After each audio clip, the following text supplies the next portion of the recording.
नमस्कार दोस्तों, डेट है आज की 23 अक्टूबर 2021 और स्वागत है आपका एटोयल डिस्कशन में।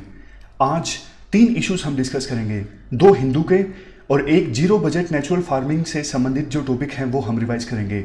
सबसे पहले देखो, हम हिंदू का आर्टिकल डिस्कस करेंगे केरला में जो अंधाधुंध डेवलपमेंट चल रही है उससे संबंधित।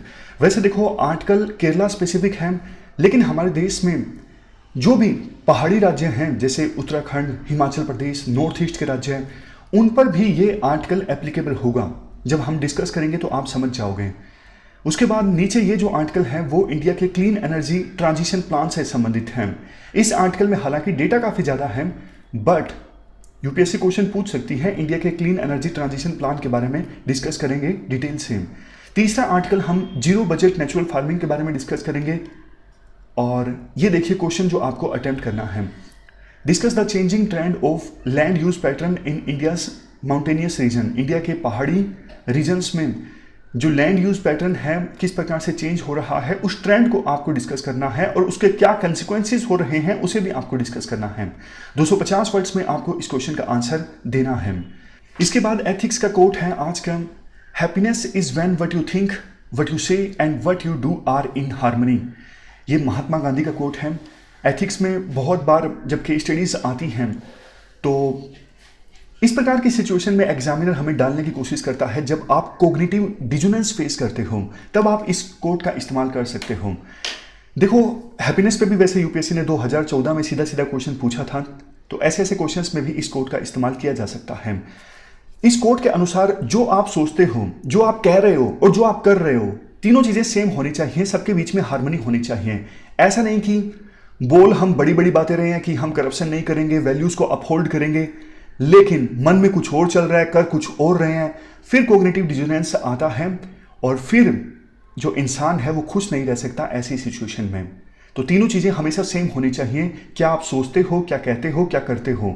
अंदर से हम सोच रहे हैं कि आज से टाइम वेस्ट बंद, आज से मोबाइल फोन का ज्यादा यूज बंद, सोच भी रहे हैं लेकिन उसे कर नहीं रहे हैं, तो अंदर से गिल्ट आता है, तो खुश नहीं हो पाते ऐसी सिचुएशन में।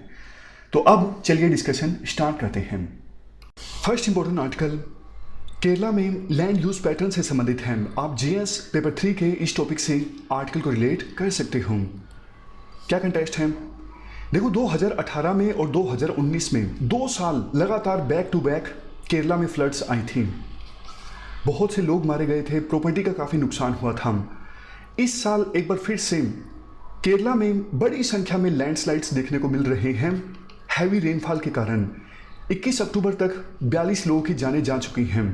तो इस आर्टिकल में राइटर्स रिव्यू करते हैं केरला में जो लैंड यूज पैटर्न है ना, इसको सीरियसली रिव्यू करने की आवश्यकता है। देखो, वैसे हमारे देश में जो एवरेज पॉपुलेशन डेंसिटी है वो है पर किलोमीटर 368, यानी हमारे देश में एवरेज तौर पर 1 किलोमीटर में 368 लोग रहते हैं। लेकिन केरला में जो पॉपुलेशन डेंसिटी है काफ़ी ज़्यादा है। एवरेज तौर पर 1 किलोमीटर में केरला में 860 लोग रहते हैं। आप केरला का ये मैप देखिए, ये येलो कलर का जो लैंड है ना, ये कोस्टल इलाके हैं, लो लैंड है। बीच का जो ये ग्रीन कलर का एरिया है ये है मिडलैंड हाइट की हम बात करें, और ये लाल कलर कहें या फिर ऑरेंज कलर कहें, ये जो इलाका है, ये जो रीजन है, ये है हाईलैंड, जैसे माउंटेन्स, हिल्स। अब देखो, परंपरागत रूप से ना केरला में ज़्यादा लोग रहा करते थे इस लो लाइंग एरियाज में, यानी प्लेन एरियाज में, जो कोस्टल इलाका है यहाँ पर। लेकिन हुआ ये है, अब बहुत सारे लोगों ने पहाड़ों में भी अपना घर बनाना स्टार्ट कर लिया है। काफ़ी सारे फैक्टर्स हैं जो कि रिस्पॉन्सिबल हैं। हाईलैंड एरियाज में लोग अपना घर बना रहे हैं। जैसे देखो, पॉपुलेशन ग्रोथ, पॉपुलेशन बढ़ रही है, एग्रीकल्चर का एक्सपेंशन हुआ है, इकोनॉमिक ग्रोथ रेट इंक्रीज हुई है केरला की, मतलब लोगों का इनकम लेवल इंक्रीज हुआ है, इंफ्रास्ट्रक्चर भी डेवलप हुआ है, पहाड़ों में जाने के लिए रोड कंस्ट्रक्शन हुई है, दूसरे राज्यों से भी लोग आए हैं, और दूसरा केरला में भी इंट्रा स्टेट माइग्रेशन हुआ है, दोनों तरह के माइग्रेशन हुए हैं। तो इसका नतीजा ये निकला, केरला में ना रेजिडेंशियल बिल्डिंग्स अब बहुत ज़्यादा बन रही हैं। यहाँ पे एक आंकड़ा देखिए, 2001 से लेकर 2011 के बीच में केरला की पॉपुलेशन ग्रोथ रेट थी 5%, यानी 10 सालों में 5% की दर से केरला की पॉपुलेशन इंक्रीज हुई। लेकिन हाउसेस की ग्रोथ कितनी रही? 19.9%, यानी इतनी पॉपुलेशन इंक्रीज नहीं हो रही जितने घर ज्यादा बन रहे हैं। जब देखो इस प्रकार से अंधाधुंध घर बनाए जाएंगे तो कंस्ट्रक्शन मटेरियल भी चाहिए। कंस्ट्रक्शन मटेरियल जैसे पत्थर चाहिए, पहाड़ों को तोड़ा जाएगा, सीमेंट चाहिए, रिवर्स में माइनिंग होगी, तो नेचर को कितना नुकसान पहुंचेगा सोच के देखिए। पहाड़ों को तोड़ा जाएगा, वहां तक पहुंचने के लिए रोड भी कंस्ट्रक्ट होगा, रिवर बेड में माइनिंग होगी, तो रिवर बेड में जो एब्जॉर्प्शन कैपेसिटी है, पानी को एब्जॉर्ब करने की कैपेसिटी, वो भी कम हो जाएगी। ये सारी की सारी जो कंडीशंस हैं वो देखो लैंडस्लाइड्स के लिए बिल्कुल सूटेबल हैं। और जब लैंडस्लाइड होता है, मान लीजिए पहाड़ है, यहां पे किसी ने अपना घर बना लिया, तो ना सिर्फ उस घर में रहने वाले जो लोग हैं उनको खतरा होता है लैंडस्लाइड्स में, बल्कि देखो नीचे रोड जा रहा है, रोड पर भी जो वाहन आ जा रहे हैं उनको भी देखो कितना ज्यादा खतरा होता है। और वैसे एक चीज देखो, केरला में ना हाउस रजिस्ट्रेशन के लिए आप घर खरीदते हो तो आपको रजिस्ट्रेशन जो करवाना होता है ना प्रॉपर्टी का, उसके लिए रूल्स एक्सट्रीमली कॉम्प्लिकेटेड हैं। बट पता नहीं क्यों केरला की सरकार इस चीज पे ध्यान नहीं दे रही है कि जो डेवलपमेंट हो वो प्लानिंग के साथ होना चाहिए। मतलब हाउसेस के रजिस्ट्रेशन के लिए रूल्स तो आपने डिफिकल्ट बना लिए, लेकिन आप ये भी तो इंश्योर कीजिए ना जो डेवलपमेंट हो वो प्लानिंग के साथ हो। कुछ महीने पहले कोस्टल रेगुलेशन जोन संबंधित रूल्स सेंट्रल गवर्नमेंट के द्वारा नोटिफाई किए गए थे, ताकि कोस्टल एरियाज में जो अंधाधुंध एक्टिविटीज चल रही हैं उन्हें रेगुलेट किया जा सके। केरला में भी ये रूल्स जो हैं वो इन्फोर्स्ड हैं। बट देखो एक जो कमेटी गठित की गई थी, वेस्टर्न घाट इकोलॉजी एक्सपर्ट पैनल, जिसे गदगिल कमेटी के नाम से भी जाना जाता है, वेस्टर्न घाट्स की प्रोटेक्शन के लिए यह कमेटी गठित की गई थी और इस कमेटी ने काफी सारी रिकमेंडेशंस दी थी। बट केरला की सरकार ने अभी तक गदगिल कमेटी की जो रिकमेंडेशंस हैं उनको इंप्लीमेंट नहीं किया है। इसके बाद राइटर के द्वारा दो प्रोजेक्ट्स का एग्जाम्पल दिया जाता है। एक तो देखो सिल्वर लाइन प्रोजेक्ट, ये जो प्रोजेक्ट बन रहा है ना, साइड में आप तस्वीर देखिए, लाइट रेलवेज डेवलप हो रही हैं जो कि केरला में कासरगोड को जोड़ेंगी तिरुवनंतपुरम से। अब इस प्रोजेक्ट को इस्टेब्लिश करने के लिए बहुत सारा एग्रीकल्चर लैंड एक्वायर किया जाएगा और इकोलॉजी भी काफी ज्यादा डिस्टर्ब होगी। सरकार कहती है ये जो प्रोजेक्ट है केरला की डेवलपमेंट के लिए बहुत ज्यादा जरूरी है। राइटर कहते हैं देखो ये झूठ है। ऑलरेडी कासरगढ़ को तिरुवनंतपुरम से जोड़ने के लिए एक रेलवे लाइन है। ये जो लाइट रेलवे प्रोजेक्ट इस्टेब्लिश किया जा रहा है ना, जब ये बन जाएगा तो सिर्फ कुछ घंटों की बचत हो सकेगी, ज्यादा टाइम की बचत नहीं होगी। तो राइटर क्वेश्चन ये रेज करते हैं, अगर देखो कुछ मिनट्स सेव हो भी गए तो कैसे ये केरला की जीडीपी में बहुत ज्यादा कंट्रीब्यूट करेंगे।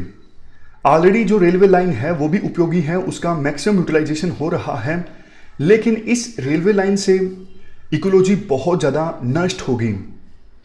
इसके बाद एक और प्रोजेक्ट का एग्जाम्पल दिया जाता है, वो national highway authority of India का है। इसमें क्या है, जो हाईवेज है ना केरला में उनको चौड़ा किया जा रहा है, तो इसके लिए रोड के आसपास जो पेड़ हैं उन्हें काटा जा रहा है और कई जगह पे तो रोड के आसपास जो लोग घर बना के बैठे हैं उनको भी तोड़ा जा रहा है, ताकि जो रोड्स हैं केरला में वो चौड़े किए जा सकें। अब बहुत सारी जगहों पर तो देखो ऐसा हो गया है कि रोड के आसपास जो पेड़ थे वो सारे नष्ट किए जा चुके हैं, पूरा रोड अब खाली खाली लगता है। और जो जब सन पूरे पीक पे होता है तो इतना गर्म इंपैक्ट होता है उस रोड पर।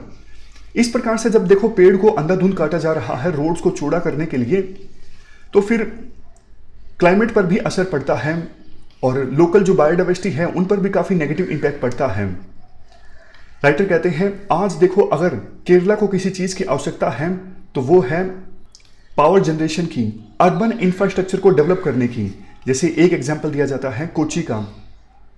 कोची मेट्रो नेटवर्क को एक्सपेंड किया जा रहा था, तो उस समय एक प्रोमिनेंट एंटरप्रेन्योर ने कहा देखो केरला को मेट्रो से ज़्यादा सीवेज डिस्पोजल सिस्टम की आवश्यकता है।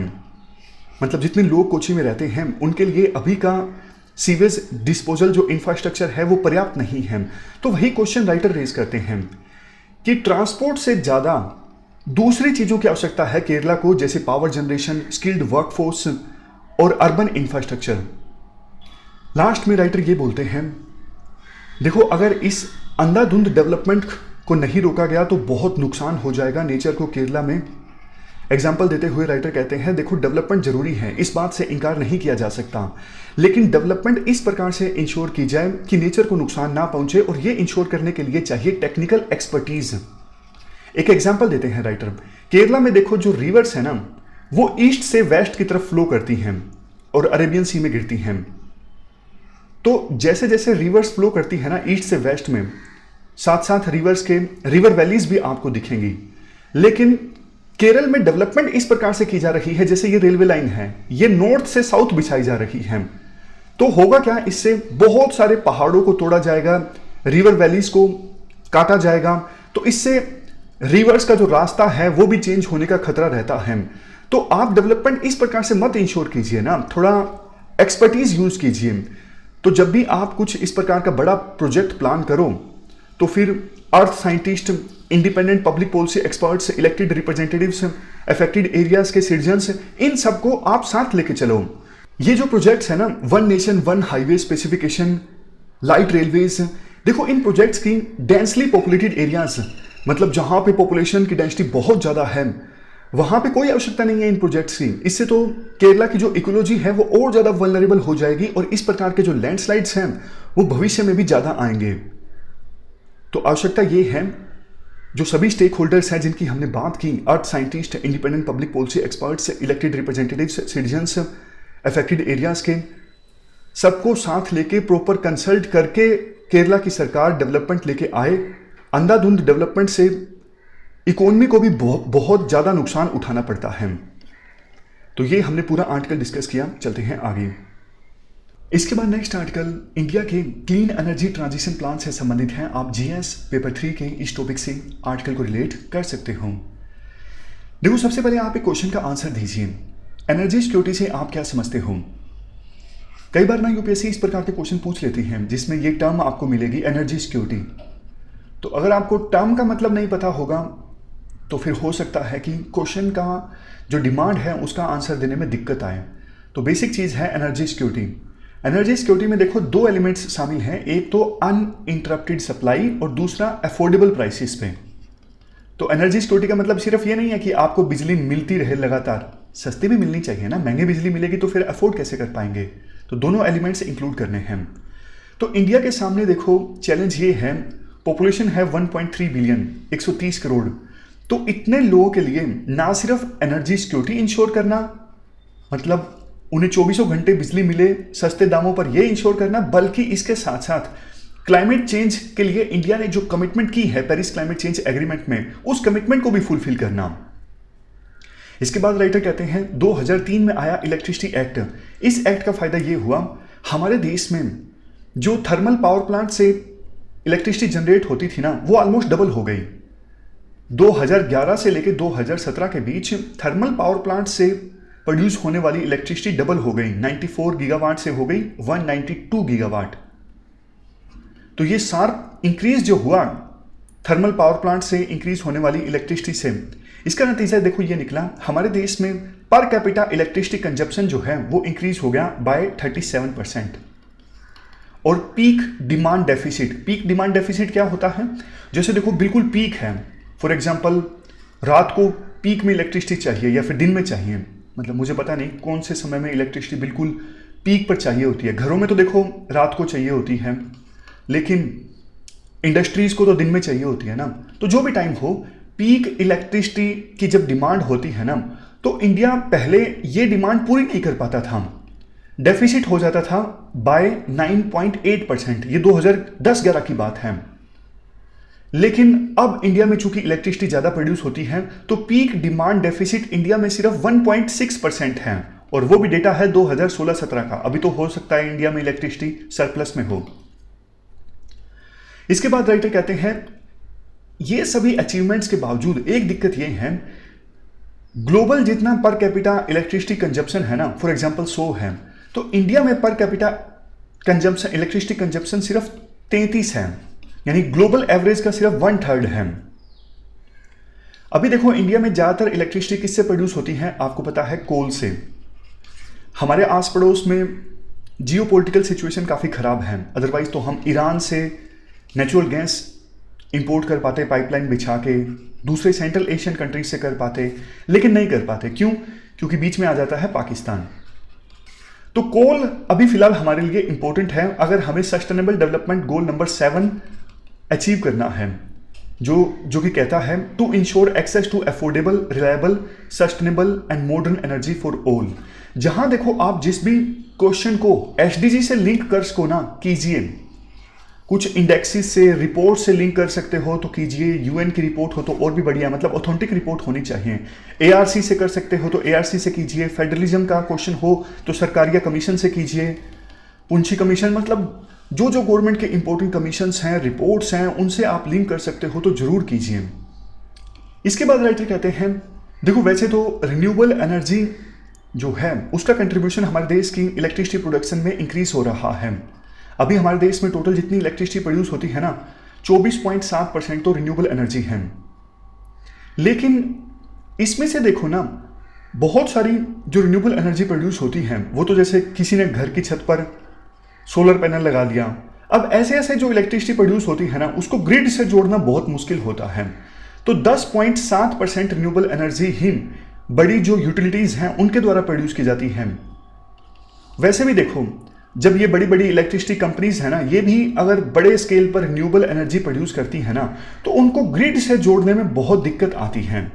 ग्रिड से जोड़ने में एक्स्ट्रा कॉस्टिंग आती है। ₹1.11 की कॉस्ट आती है बैलेंसिंग कॉस्ट, ₹1.02 की कॉस्ट है स्ट्रैंडेड कैपेसिटी कॉस्ट। तो total cost per unit renewable energy को ग्रिड से जोड़ने पर आ जाती है 2.13। और जो इलेक्ट्रिसिटी डिस्ट्रीब्यूशन कंपनीज है ना ये खर्चा डालती हैं कंज्यूमर पर। तो इस वजह से रिन्यूएबल एनर्जी का कंट्रीब्यूशन देश में अगर इंक्रीज भी हो गया तो इसका नुकसान क्या होगा? इलेक्ट्रिसिटी अफोर्डेबल नहीं होगी। क्यों? क्योंकि रिन्यूएबल एनर्जी को ग्रिड से कनेक्ट करने पर दिक्कत आती है। फिलहाल टेक्नोलॉजी जो है इतनी ज़्यादा एडवांस नहीं है और जो एक्स्ट्रा कॉस्टिंग आती है उसका खर्चा वहन करना पड़ता है कंज्यूमर को। कंज्यूमर ज़्यादा खर्चा दे नहीं सकेगा। हमारे देश में गरीबी काफ़ी ज़्यादा है तो मतलब इलेक्ट्रिसिटी अफोर्डेबल नहीं हुई। तो फिर क्या सोल्यूशन है? कुछ ना कुछ एक्स्ट्रा करना पड़ेगा। कोल पर ज़्यादा फोकस करते हैं तो क्या होगा? एमिशंस ज़्यादा होता है, फिर हम जो क्लाइमेट चेंज वाला टारगेट है उस पर ध्यान नहीं दे पाते। तो एक बीच का सॉल्यूशन निकालना पड़ेगा। बीच का सॉल्यूशन क्या है? बीच का सॉल्यूशन है हाई एफिशिएंसी लो एमिशन थर्मल पावर प्लांट्स का इस्तेमाल। अभी देखो हमारे देश में बहुत सारे हाई एफिशिएंसी लो एमिशन थर्मल पावर प्लांट्स हैं लेकिन वो अंडर यूटिलाइज्ड हैं। तो सरकार पहले तो इनको फुली यूटिलाइज करे और दूसरा सरकार ये भी प्लान कर रही है 47 नए government owned thermal power plants establish किए जाएंगे जो कि हाई एफिशिएंसी लो एमिशन होंगे। देखो एक चीज में आप कंफ्यूज मत होइएगा।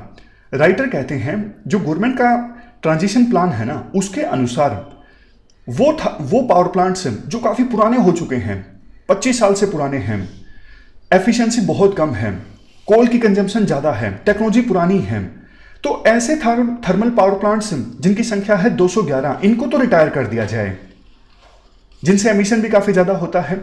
लेकिन इसके अल्टरनेटिव के तौर पर जो ऑलरेडी हाई एफिशिएंसी लो एमिशन थर्मल पावर प्लांट्स है ना, जिन्हें हेले कहिए आप, इनको ऑलरेडी जो है उनको पहले तो पूरी तरह से यूटिलाइज कीजिए और नए हाई एफिशिएंसी लो एमिशन थर्मल पावर प्लांट्स ज्यादा इस्टेब्लिश किए जाएं। इससे एक तीर से काफी सारे निशाने हो जाएंगे। देखो सबसे बड़ा निशाना तो ये हो जाएगा क्योंकि ये जो थर्मल पावर प्लांट्स है ना नई तरह के हेले, ये ज्यादा एफिशिएंट हैं, मतलब कम कोल से ज्यादा इलेक्ट्रिसिटी प्रोड्यूस की जा सकती है। दूसरा एमिशन भी कम होगा और कम कॉस्ट में ज्यादा इलेक्ट्रिसिटी प्रोड्यूस की जा सकती है तो कंज्यूमर्स को भी इलेक्ट्रिसिटी सस्ती मिलेगी। समझ गए? इसमें एक और एलिमेंट ये है, ये नई तरह के जो थर्मल पावर प्लांट्स है ना, इन्होंने डिस्कॉम से यानी इलेक्ट्रिसिटी डिस्ट्रीब्यूशन कंपनी से जो एग्रीमेंट साइन किए हैं, पावर परचेजिंग एग्रीमेंट, उसमें 2 पार्ट टैरिफ पॉलिसी है। एक है फिक्स्ड कॉस्ट, एक है variable cost. Purchasing power agreement के अनुसार, क्योंकि देखो थर्मल पावर प्लांट को चलाने में एक फिक्स्ड कॉस्ट आता ही है, तो जो एग्रीमेंट में तय हुआ है ना वो ये तय हुआ है कि कंज्यूमर्स कितने भी इलेक्ट्रिसिटी कंज्यूम करें उन्हें थोड़ा फिक्स्ड कॉस्ट तो देना ही पड़ेगा। और वो फिक्स्ड कॉस्ट किसको जाएगा? इन्हीं हेले थर्मल पावर प्लांट्स को जो हाई एफिशिएंसी है, लो एमिशन है। इसके साथ साथ nuclear power corporation of India limited यानी NPCIL जो है वो 11 न्यूक्लियर पावर प्लांट्स इस्टेब्लिश कर रही है जिसकी टोटल जनरेशन कैपेसिटी होगी 8700 मेगावाट। ये जो न्यूक्लियर पावर प्लांट्स हैं ये 24/7 पावर प्रोड्यूस करेंगे बिना CO2 एमिशन के। अब आप ध्यान दीजिएगा, दो चीजें राइटर ने कही हैं। एक तो हेले वाले थर्मल पावर प्लांट्स जो हैं वो ज्यादा इस्टेब्लिश किए जाएं और अभी जो अंडर यूटिलाइज्ड हैं इनको फुली यूटिलाइज किया जाए। इसके साथ साथ ये न्यूक्लियर पावर प्लांट्स हैं, तो इन दोनों की इलेक्ट्रिसिटी को हम मिला देंगे तो 2029-30 तक इन दोनों से जो इलेक्ट्रिसिटी जनरेट होगी वो होगी 220 गीगावाट। और सितंबर 2021 में कितने गीगावाट इलेक्ट्रिसिटी प्रोड्यूस हो रही है? 209 गीगावाट। ये देखो तब है जब 211 जो इनएफिशिएंट पावर प्लांट्स हैं जो पुराने हो चुके हैं, जिनकी एफिशिएंसी कम है, उनको रिटायर भी तो किया जा रहा है, उनको बंद भी तो किया जा रहा है, जिनसे एमिशन ज्यादा होता है। तो इससे तो फिर बहुत सारी चीजें एड्रेस हो गई ना जो शुरू में हमने डिस्कस की थी। एक तो सस्ती इलेक्ट्रिसिटी कंज्यूमर्स को मिलेगी, 24 घंटे मिलेगी क्योंकि इलेक्ट्रिसिटी प्रोडक्शन इंक्रीज हो रहा है और एमिशन भी कम होगा। तो जिस बैलेंस को इस्टेब्लिश करने की हम बात कर रहे थे वो इस ट्रांजिशन प्लान से इस्टेब्लिश किया जा सकता है। ट्रांजिशन प्लान यही है, पुराने वाले थर्मल पावर प्लांट्स को बंद किया जाए 211 जिनकी संख्या है, और हेले वाले यानी नए वाले जो थर्मल पावर प्लांट्स हैं उनकी संख्या को इंक्रीज किया जाए और उनको पूरी तरह से यूटिलाइज भी किया जाए। जीरो बजट नेचुरल फार्मिंग के बारे में डिस्कस करेंगे। इससे पहले कि हम ये डिस्कस करें जीरो बजट नेचुरल फार्मिंग है क्या, कैसे होती है, हम ये जानने की कोशिश करेंगे किस कंटेक्स्ट में, किस बैकग्राउंड में जीरो बजट नेचुरल फार्मिंग का जो आइडिया है वो इमर्ज होता है। देखो 19th सेंचुरी में लाइबिग और वोलर इन्होंने बहुत ही अच्छा काम किया ऑर्गेनिक केमिस्ट्री में, और इन्हीं के काम के बदौलत एग्रीकल्चर में केमिकल फर्टिलाइजर्स का इस्तेमाल होने लगा और एग्रीकल्चर में यील्ड जो है यानी फसलों की जो पैदावार है वो कई गुना तक बढ़ गई। लेकिन आपको पता है अगर किसी चीज़ को बहुत ज़्यादा एक्सेस में इस्तेमाल किया जाए तो उसके साइड इफ़ेक्ट भी होने लगते हैं। तो केमिकल फर्टिलाइजर्स का इस्तेमाल बहुत ज़्यादा होने लगा एग्रीकल्चर में और इसके साइड इफ़ेक्ट्स भी होने लगे, जैसे फूड चेन में हार्मफुल केमिकल्स जो हैं वो एंटर हो गए, बायोडाइवर्सिटी को नुकसान पहुंचने लगा, सोइल की जो फर्टिलिटी है वो भी कम होने लगी। हमारे देश की पर्टिकुलरली हम बात करें ग्रीन रेवोल्यूशन के दौरान यानी 1965 के आसपास जब हरित क्रांति आई थी तो उसमें केमिकल फर्टिलाइजर्स का इस्तेमाल काफ़ी ज़्यादा हुआ था, लेकिन कुछ एक्सपर्ट्स ने विरोध करना स्टार्ट कर दिया। बोला कि थोड़े समय के लिए तो आपकी पैदावार बढ़ गई लेकिन लॉन्ग टर्म के लिए इस प्रकार से केमिकल फर्टिलाइजर्स का इस्तेमाल करना बहुत ज़्यादा नुकसानदायक है। तो केमिकल फर्टिलाइजर्स के इस्तेमाल के अगेंस्ट कई तरह के आइडियाज़ इमर्ज होने लगे। सिंपल भाषा में कहूँ तो अलग अलग एक्सपर्ट्स ने बोला कि भैया इस प्रकार से खेती कर लो, इसमें केमिकल्स का यूज़ कम होगा। मतलब इस प्रकार के बहुत सारे आइडियाज़ आए। एग्जाम्पल के तौर पर रुडोल्फ स्टीनर ने अपना आइडिया प्रेजेंट किया बायोडायनामिक्स, मतलब आप बायोडायनामिक्स फार्मिंग करोगे तो इसमें केमिकल्स का इस्तेमाल कम होगा। इसी प्रकार से फुकुओका ने कहा कि एक मेथड फार्मिंग का मैं बताता हूँ, इसमें भी केमिकल्स का जो इस्तेमाल है वो कम होगा। फुकुओका का मेथड है वन स्ट्रा रेवोल्यूशन। देखो ये अलग अलग मेथड्स हैं फार्मिंग के, लेकिन आज हमारी डिस्कशन का टॉपिक ये मेथड्स नहीं है।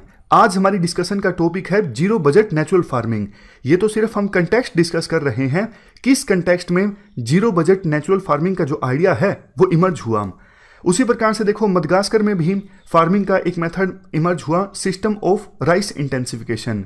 इंडिया में भी बहुत सारे फार्मिंग के जो मेथड्स हैं या फिर वेरिएंट्स हैं वो इमर्ज होके आए।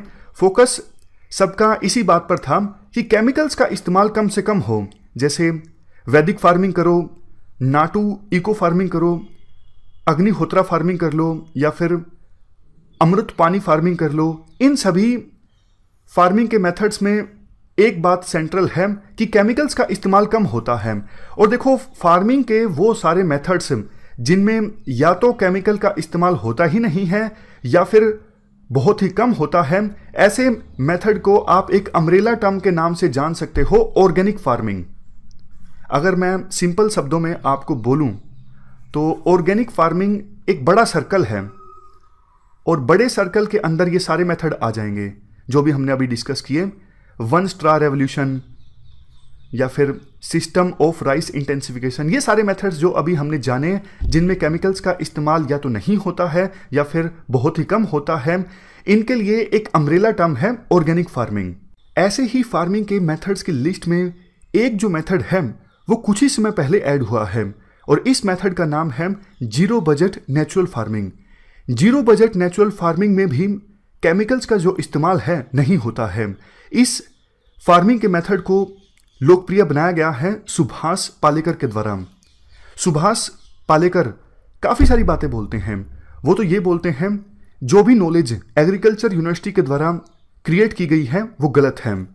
मिस्टर लाइबिग, जिन्होंने ऑर्गेनिक केमिस्ट्री में बहुत अच्छा काम किया, उनके बारे में ये बोला जाता है सुभाष पालेकर के द्वारा वो झूठे हैं। सुभाष पालेकर, जिन्होंने जीरो बजट नेचुरल फार्मिंग के आइडिया को पॉपुलराइज किया, वो आगे जाते हुए बोलते हैं फर्टिलाइजर और पेस्टिसाइड्स ये तो डेमोनिक सब्सटेंस हैं। डेमोनिक का मतलब है राक्षसी, शैतानी सब्सटेंस हैं। और वो ये भी बोलते हैं गाय की आपस में क्रॉस ब्रीडिंग की जाती है, ये भी, इससे भी जो गाय बन जाती है, मतलब एक गाय की ब्रीडिंग दूसरे के साथ कर दी गई, हाइब्रिड ब्रीडिंग हो गई, तो इससे जो गायें प्रोड्यूस होंगी वो राक्षसी स्पीसीज होंगी। सुभाष पालेकर ये भी बोलते हैं ट्रैक्टर, बायोटेक्नोलॉजी, ये जो टेक्नोलॉजी है वो भी राक्षसी टेक्नोलॉजी है। एक स्टेप आगे जाते हुए Subhash Palekar even organic farming को ही क्रिटिसाइज कर देते हैं, मतलब ऑर्गेनिक फार्मिंग के अंदर जो दूसरे मेथड्स आते हैं उनको भी क्रिटिसाइज कर देते हैं सुभाष पालेकर। उनका मानना है मेरा जो आइडिया है